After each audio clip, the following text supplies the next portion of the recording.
Hi guys, நம்ம இன்றைக்கி road side காளான் செய்ய போகிறோம். அதுக்கு தேவையான ஒரு கோசை பொடியாக அரிஞ்சு வச்சுக்கோங்க. அப்புறம் பச்சரிசி மாவு, வீட்டில் இருக்கிற மிளகாத்தூள், மஞ்சத்தூள், உப்பு, அதில் கோசை போட்டு பிசைஞ்சு தனியாக எடுத்து வச்சுக்கோங்க. அப்புறம் ஸ்டவ் ஆன் பண்ணி ஒரு கடாயை வச்சு எண்ணெயை ஊற்றி எண்ணெய் காஞ்சதுமே அதை பொரித்து தனியாக எடுத்து வச்சுக்கோங்க. பேர் தாங்க ரோட் சைடு காளான். பேரில் தான் காளான் இருக்குது, ஆனால் அது உள்ள வெறும் கோசை தான் வச்சுருக்காங்க.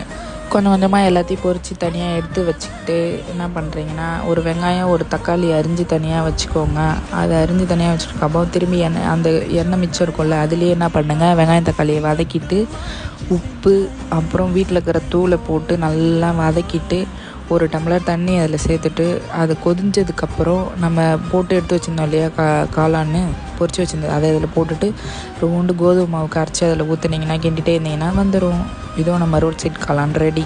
அது மேலே லைட்டாக வெங்காயம் கோஸ்லாம் போட்டு தூவி எடுத்திங்கன்னா செம்ம டேஸ்ட்டுங்க. பார்த்துட்டு ஒரு லைக்கை போட்டு போங்க மக்கள்.